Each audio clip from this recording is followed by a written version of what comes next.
And we are back from the break. Thank you for staying with us. If you're just joining us, you are on time for the first interview of the day. And as promised, we're going to talk about Nakuru County. And don't worry if you're not from Nakuru County, but because these are stories that affect different countries. What happens in Nakuru County might just be the same thing happening in Kisumu County and partly in Nairobi County, so they might be related. What are some of the solutions that they have there that we can implement here? What are some of the issues that they have that we can help or we can avoid? That's what we're going to look into. For this particular conversation, it's about youth voices, advocacy, and political participation in Nakuru County. And joining us for this is Bet Simbo J. He's the Director of Youth Movement Nakuru County. Karibu sana. Asante. Glad to have you. Pleasure. All right. I have introduced you. There's a lot to you, so just tell us, who is Bet J?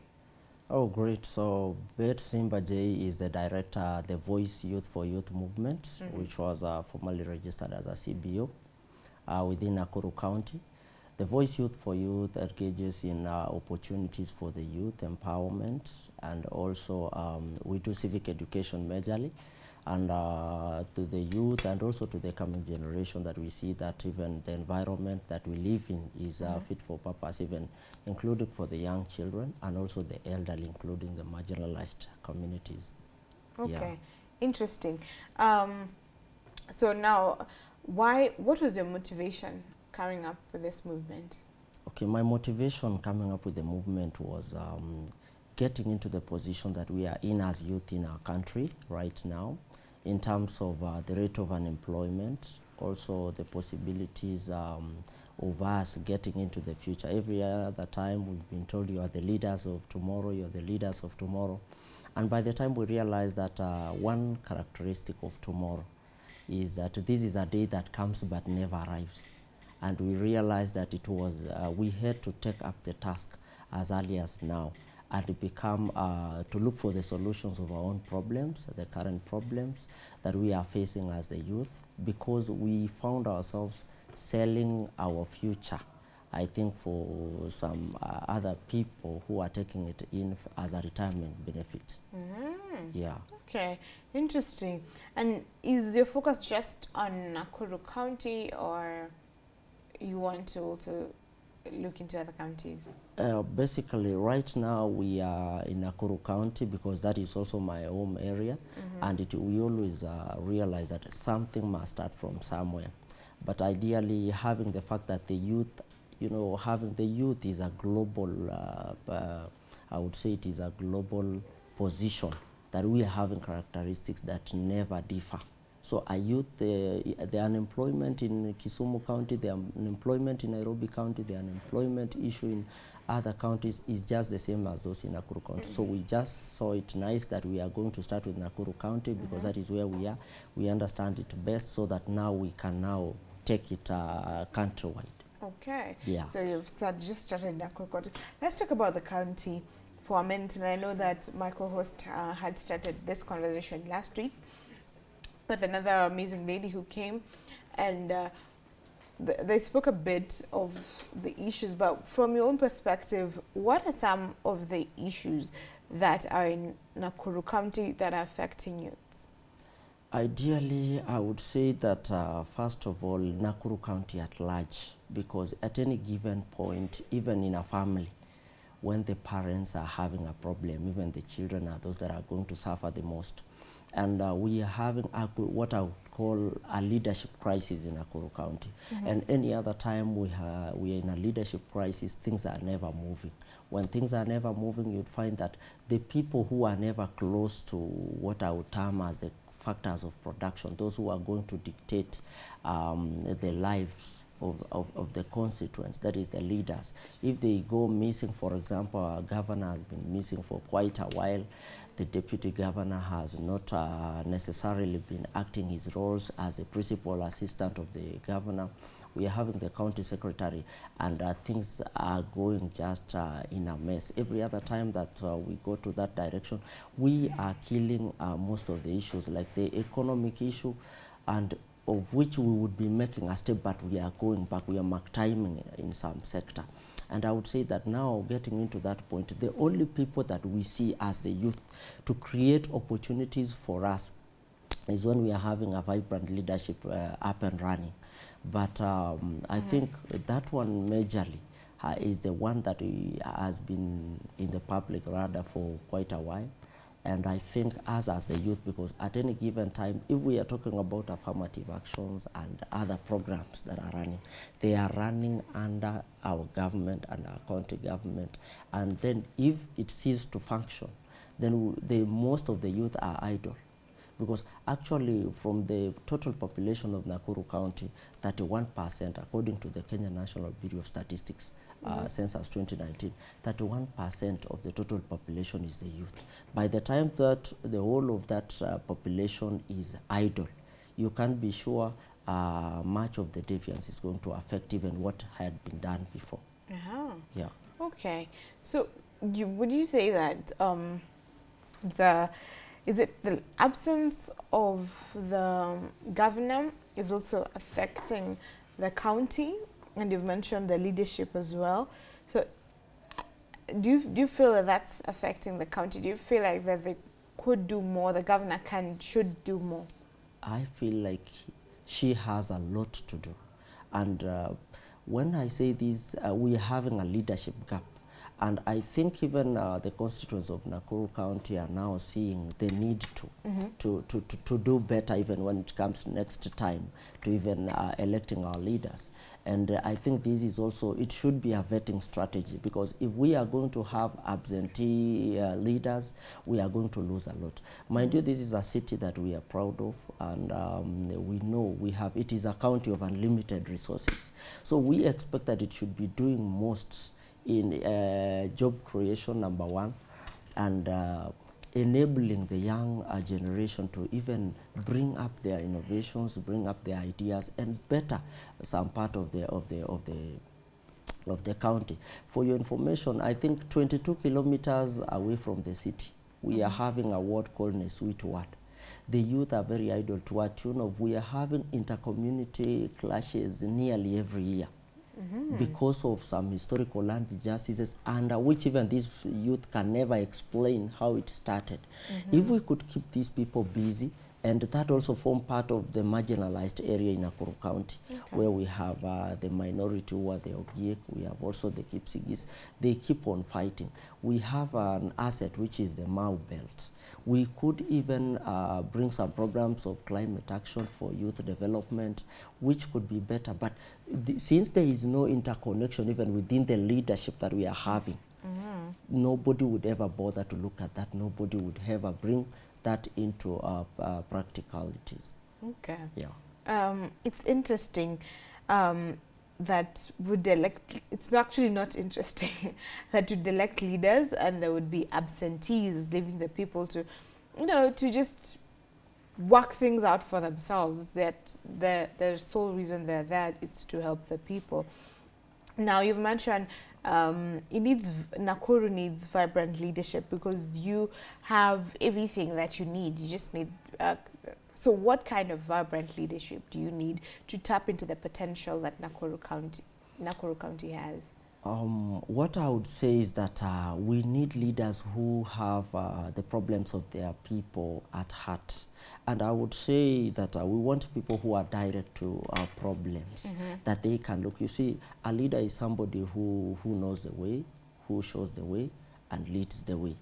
So we want to see people who come and, we have the leaders of our country and even our counties are being guided by our constitution. But we want also to see the leaders who have now the constitutionalism. We have the constitution, and now we also need to see the constitutionalism, the heart under which they are willing to partake what the constitution provides out of them. We have a very good document, that is the County Governments Act. If we could have our governor, to the deputy governor, to the county secretary, to the CECs, to the CEOs, following whatever has been outlined within the County Governments Act, we would always have those vibrant leaders. We want to see also creativity within the parts under which they are not around the city. Let's talk about even some other sub-counties that are far away from the city. They have nothing to do with, ideally what I would say, they have nothing to do with tourism attraction, some things to do with their own source revenue.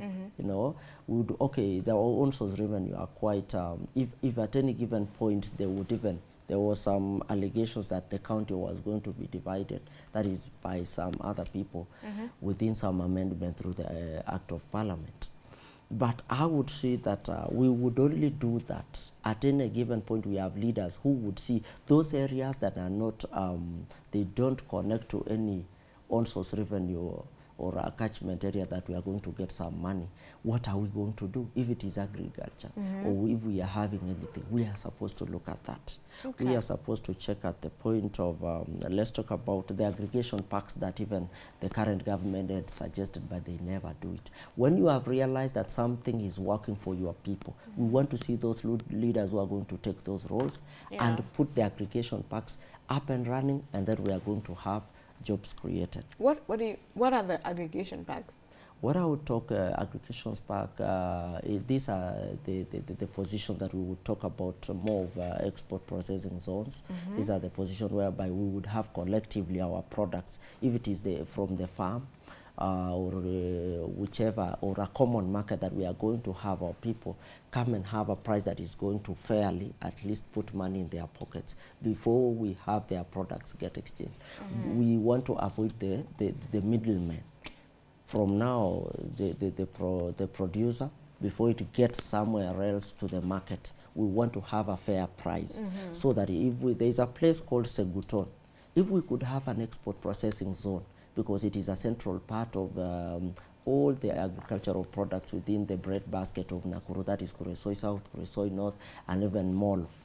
If we could have an export processing zone there, and we have also markets that are going to see the price being at a fair position, we would really have our people empowered financially, and the economy would grow. Okay. We are looking also forward to see our county being mentioned like Narok County, who would beat the Nairobi City County within the collection of their own source revenue. We would be happy to see that. Okay. Hasn't the president launched an EPZ in Nakuru? Ideally, I think launching and operationalization is two different things. At times they could launch. We've heard even others launched in Naivasha, but we don't have at the position that we really need. We want decentralization of these things, so that we want to have an aggregation park or an export processing zone at a position that it fits to be there. The farmers can get access to it as they bring their products, because the key role here is to avoid the middleman who is taking the money that would have helped the farmer to create more of their products. Okay. Yeah. That makes a lot of sense. Just to break from this a bit, I will come back to it. You know, the economics about in Nakuru County. There's been killings in Nakuru as well. That has been enlightened for youth leaders, I would say, especially those that have been aligned to Gen Z. What are you saying in regards to this? What I would say is that it's so unfortunate. What is happening is so unfortunate. And ideally, you would excuse me if I say that most of the people are so afraid of change. Okay. And at any given time you're seeing such happening is because some people find that they are going to be taken away from controlling the factors of production, as I said, and now being reinstated back to the people. When you talk about the Gen Z, and what I've said is that these are people who can reason. The youth, these are people who knows what they want. They are direct and specific. And these people are being seen as a threat.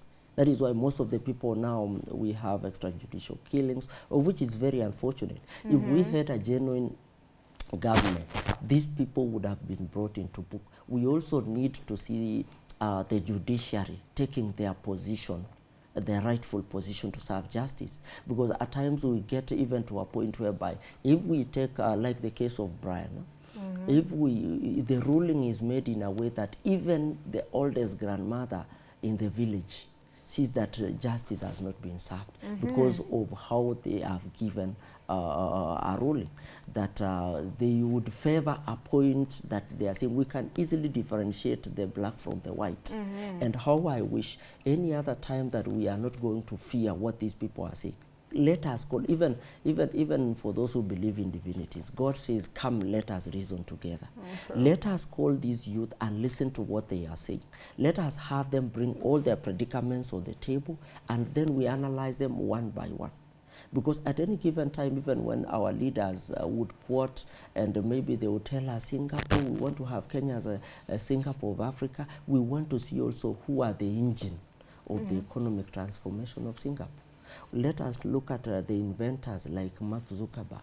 At his age, he was at the age bracket of the youth, of the Gen Z. Yeah. This is an age bracket of value. And at any given time, somebody once said that somebody would always want power because he wants to do a harmful thing, but love would do. If our leaders would take the Gen Z as their sons and daughters and listen to them the way they listen to their children at home, we would have the best country, we would have the best county. All these killings would not be there because we have our children at heart.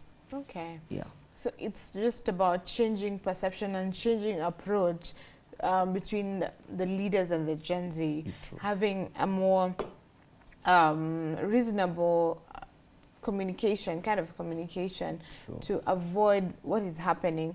And just recently, the majority leader in an interview at Al Jazeera said that abductions aren't happening in Kenya. And in light to this, you've mentioned the late Brian, who's a victim. What would you say in regards to this? Because from what the majority leader said, there are no abductions, there are no killings of the youths, and yet in Nakuru County you have experienced it. What does it say? What do you have to say about it? That is so unfortunate, and I would say that a wise man said that when you appoint a king, a clown into a king, you turn a kingdom into a circus. It's so unfortunate to hear such talks from the majority leader. And I would say from the point of the youth, somebody would be living in a false paradise to still try and defend something that has cost a life. There is nothing else that somebody would ever admire or would ever imagine having. Somebody would lose everything instead of losing life. Yeah. We are doing whatever we do. In fact, even him, he is fighting and defending whatever he's seeing because there is a life he wants to keep somewhere. But this is a young man who has been killed because of saying something, because of speaking out his mind. Yeah. And we would say this is now where we want to draw the line. Whenever we are choosing leaders, we must see from the inner side of them.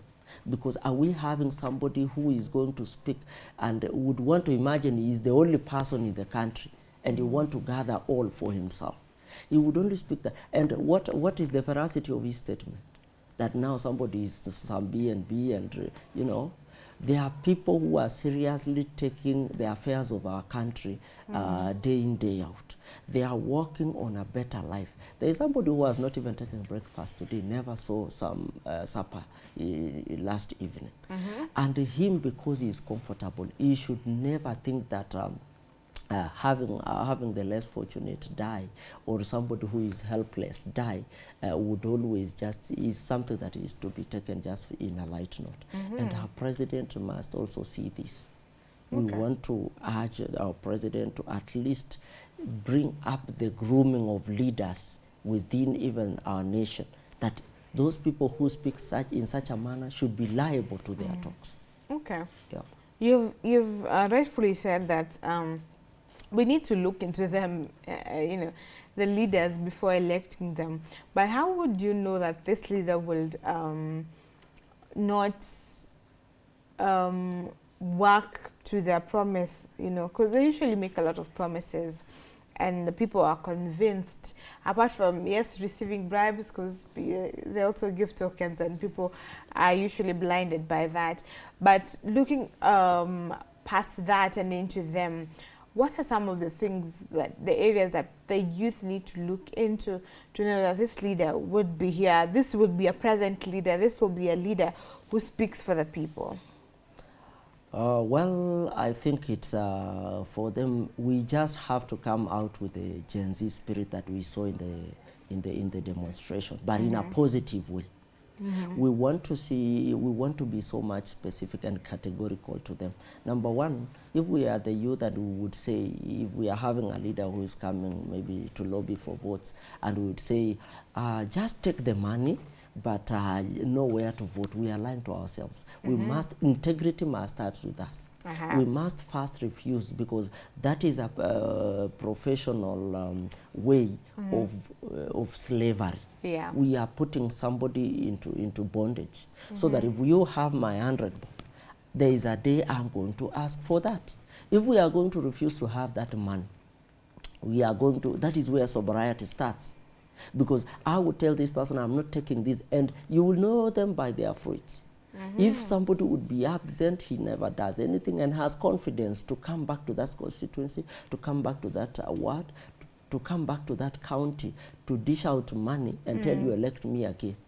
How I wish it would be like the county of Kiambu, and the governor comes and say, I have a mobile dialysis clinic that is operational. You've seen that. Next time I'm going to bring this. Next time we are going to have our people in the full insurance. So by their fruits, we are going to identify them. We are going to know them. Those who bring bribes, those who are absent, and even how they talk. When you see somebody speaking like the manner one of them would say, some people lock themselves so that they can assume that they have been killed.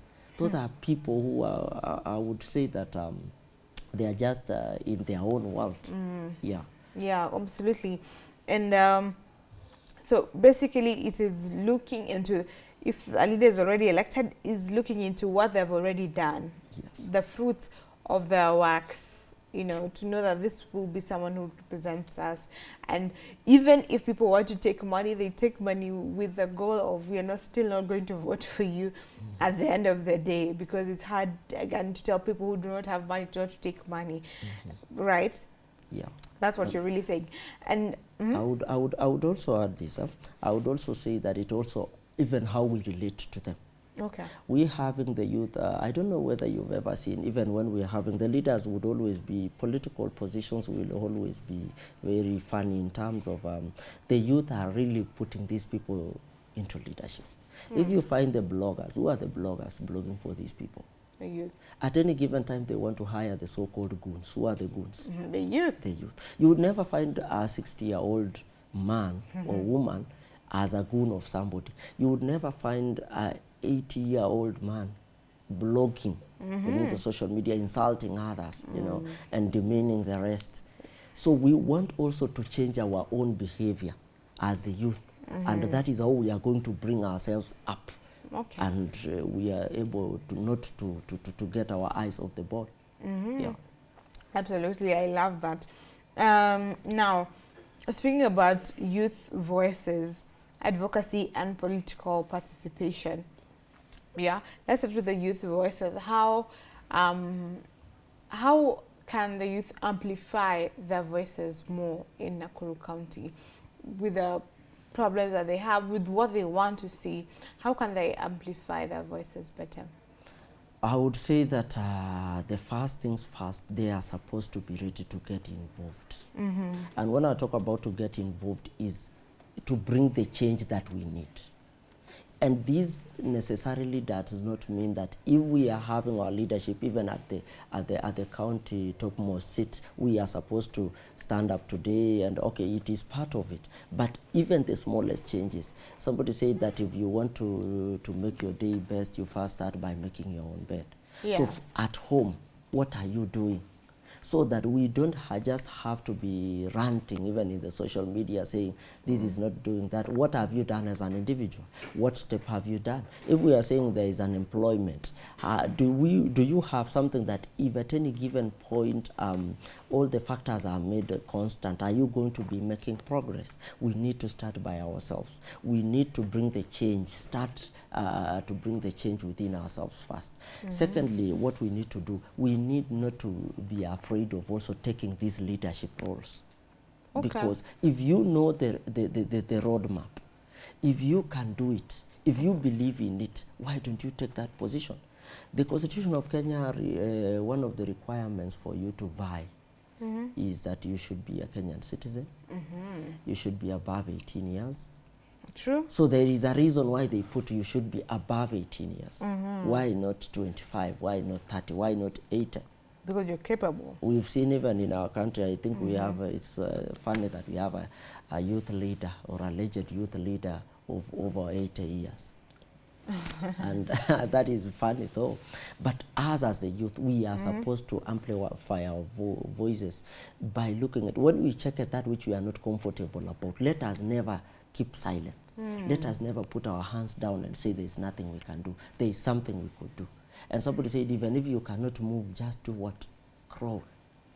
Just ensure that you are moving. Whatever you do, whatever keep you moving. do, keep moving. Let us see that. Let us speak through to whatever we are having, so that if at any given part, I've given you a sample of Nesuit ward, which is in Joro sub-county, within the Mau belt. We are having the people who fight there are the youth. They will take their bows and arrows and they are going to fight the fellow youth.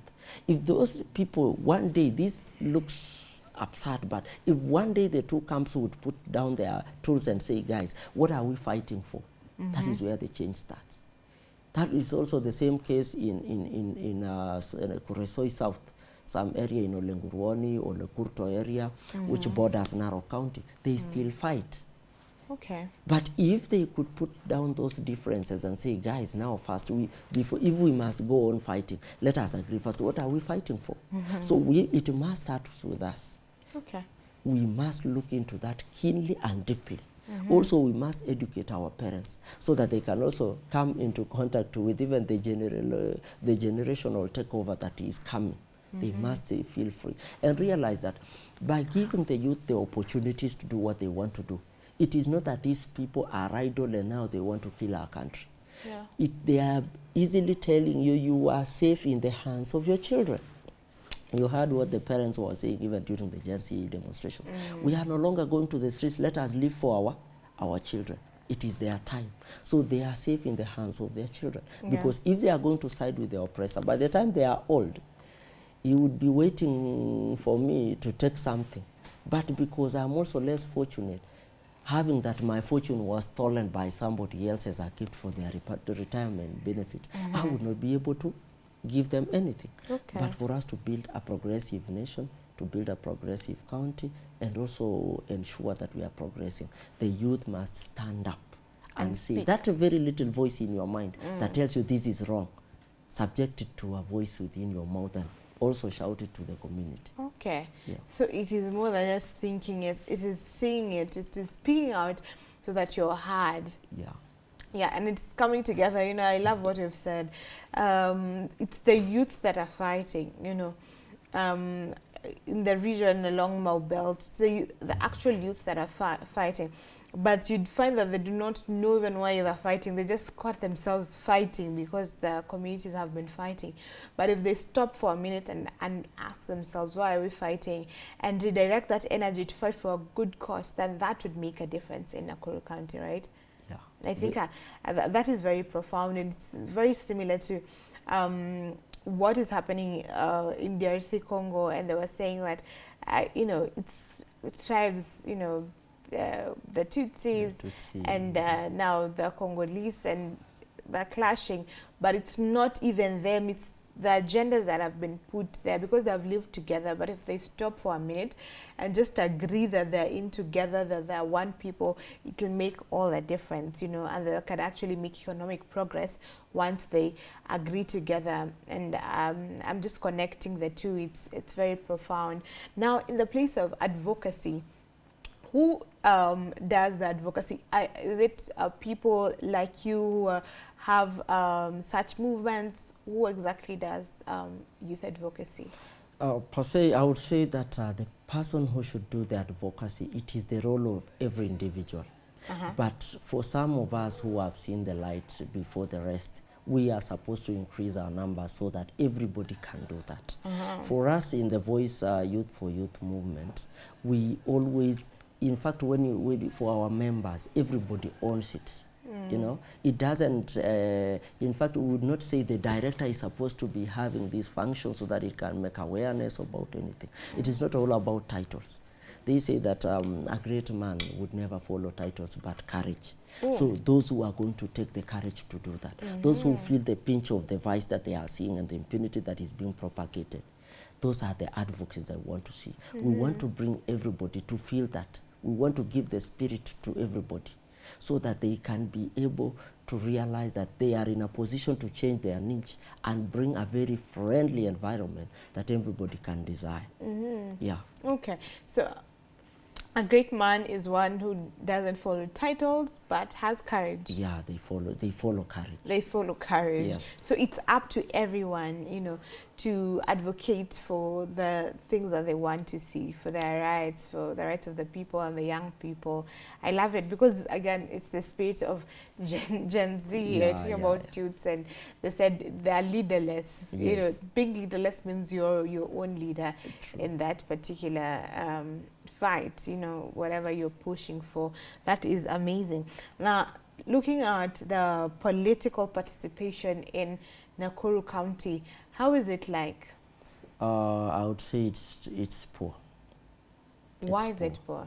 Because the only position that the youth, I think, are participating in politics is making leaders. And when I talk about making leaders, number one, as voting robots. And the second one, the youth are being taken as bloggers, you know. So, you know, actually there are people who are in some informal payroll of 200 shillings or 300 shillings per week so that they can really sing some praises within the social media about a certain leader, but they are not realizing that they are selling their birthright. That person could be possibly, with even the kind of grammar they are using and the defense they are using, such a person would be a great debater in the National Assembly, in the Senate, in the County Assembly. So they have not realized that. They have been fixed. Secondly, we have, for example, we have not seen the urge for the leaders to include the youth within the political sector. Yeah. We have the political parties. It is a requirement through the Act of Parliament, that is the Political Parties Act, that 15% of their positions should always see the youth occupying those positions. Yeah. But how many political parties have really adhered to that? That shows you how willing or unwilling our leaders are to bring up the youth. They are afraid of the change, of which they could really put there and see their value, see their energy, you know, being invested in that. We want to see that. We also have some nominative positions.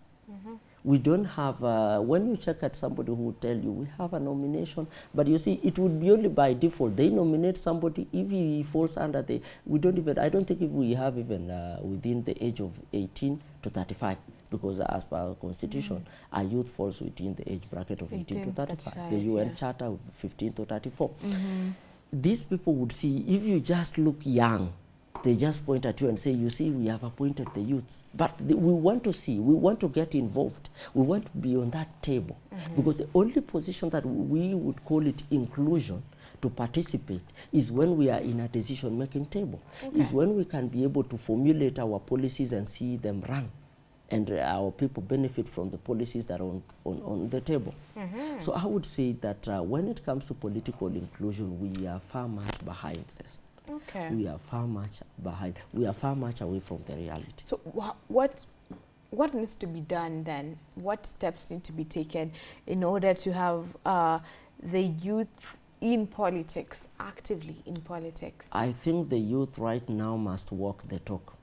Every other time they are postponing whatever they should have done long time ago. Okay. We are the leaders of tomorrow. They have realized we are living in a present tense, you know, continuous present tense. That is what I would say. There is no tomorrow. This tomorrow would come but never arrives. It is today. So they would always say that we are going to take this by our hands. We are going to ensure that we are our own leaders. We are going to vie. And we must stop. Number two, the leaders must, the youth must stop being the enemy of a fellow youth.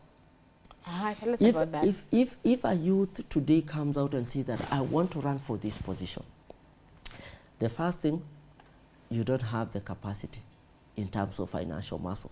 What are you going to pay these people with? How will you do the rallies? We don't give them the position to assess how the ideas of this individual.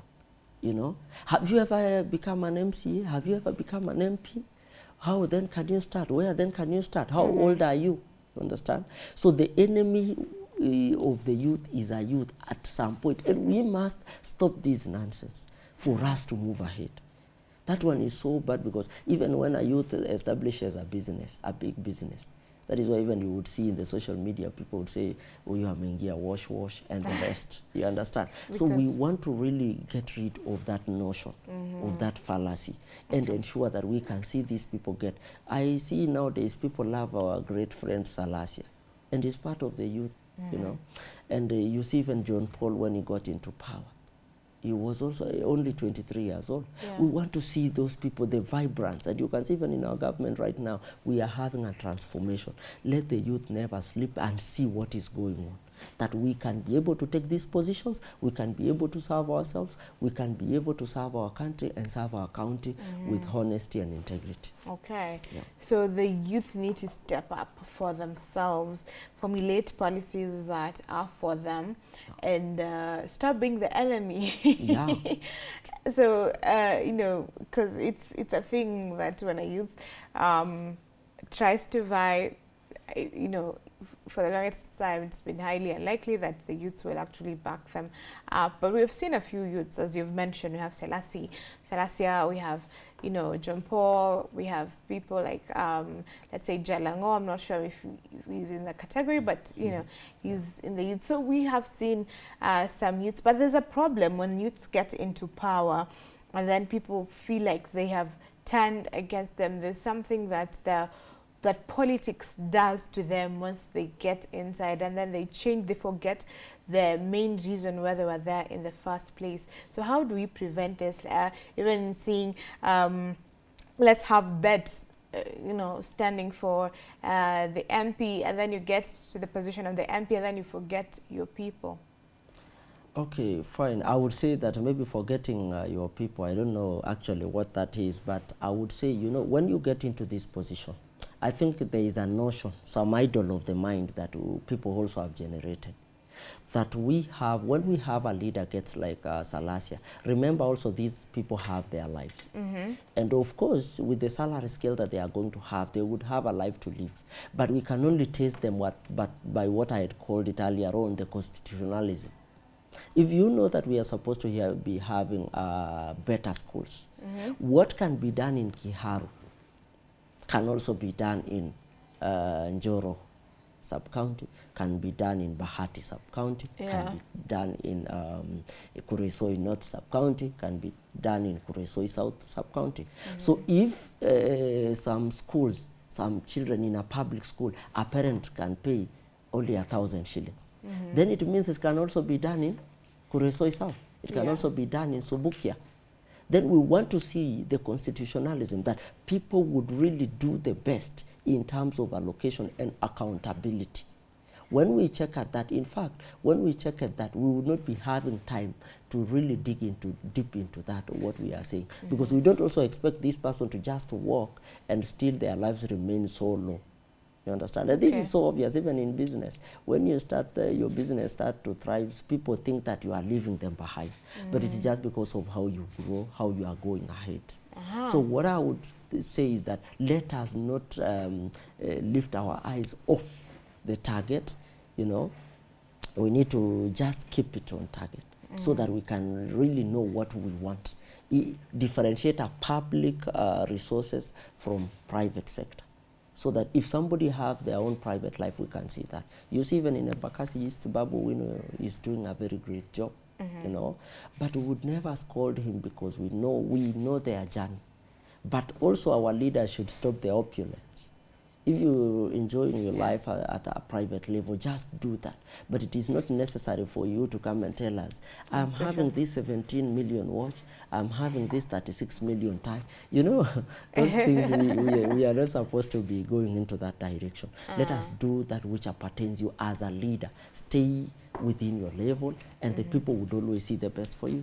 Okay. Yeah. So stay within your level and people. So as long as you're working for the people, you're good, and people should give them a chance to actually work before they start judging them whether they're doing good or not. So as we come to a close on this conversation, what have you been able to do with your youth movement so far? What impact have you been able to have at a personal level? The impact that we've seen, we've had several locations. Number one, we bring a collectively, we come with our friends, we collect some resources, put resources together, and we call now our fellow youth that we do something for the essence. Actually, what I would say is that we were able to differentiate even what we are to differentiate what our leaders are doing to us. If you've realized is that most of our leaders gives us things like tournaments, you know, but what is the aftermath? As we believe that the end justifies the means, what do we get after we've done that? We've had a tournament for a week. What next after kicking the ball? You know, you would even find some people are injured, but they go home injured now, other than that. So what we've been able to do, we've been able also to bring climate action for youth development, whereby we would have our youths who have tree nurseries, you know, tree seedlings, we would go and buy as a youth, you know, and then we bring the same seedlings, we give other youth to go and plant in a different area to build that coexistence, you know, and also create a platform whereby we can talk together, we can come together and speak. Secondly, also last, I think 2 weeks, we were in Kuresoi South, whereby we were speaking, we were also engaging the youth to take part in the positions of leadership. And when I talk about that is formerly, even when they were in Kuresoi South, when they were taking the role of the position of the deputy governor. The youth formed part of the committee, but their position was not heard. What are we doing so that we have the next time we have something that we chose, you know, not that which we, because we understand that the product is as value-based as the process. We want to really look at that. Secondly, we were also in Bahati, whereby we have our representatives. We've had them also take the positions of the sports. We were in Naivasha sub-county, whereby we were tapping talent search, so that after we tap the talent, if we realize this is a very great rapper, we even go to an extent, we create a YouTube channel and try to teach them how they can monetize their talent. And now coming, I think this month, we are going to be having a very big campaign in cooperation with the Kenya Forest Service. We are going to have a road show, a great one, of which we are also going to mobilize our youth to take their national IDs, because that is their center of most of the things.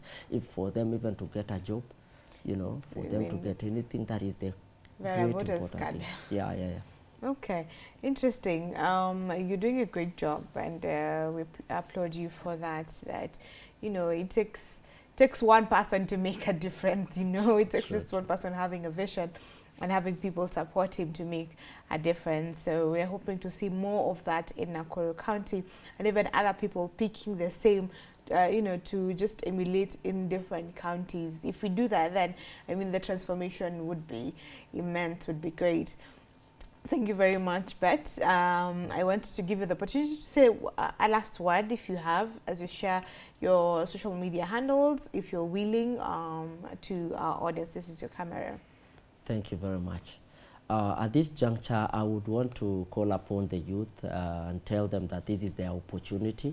Whatever we've been doing, let us never see that and let us never let that energy go in vain. We've just started. Let us know when the real game is, even going into the future. We must effectively bring in leadership in a positive way with a positive energy that that is going to see our county becomes the best and the real county of unlimited opportunities and resources. So thank you very much, and I know we are going to do that. My handles in Facebook, I'm Bet Simba J, and TikTok also Simba J, and we are having a Facebook page that is the Voice Youth for Youth Movement. Thank you. Great. Thank you very much, Bet. We appreciate you once again. So that has been Bet Simba J. He's the, as you've said, he's the director of the youth, the Voice Youth for Youth movement in Nakuru County, and we've been talking about youth voices, advocacy, and political participation in Nakuru. I hope you've taken something from this. As a youth, take your position. You know, leadership starts with you. You can make a difference, and you can also inspire others to do the same. And together, we can make a difference in this country.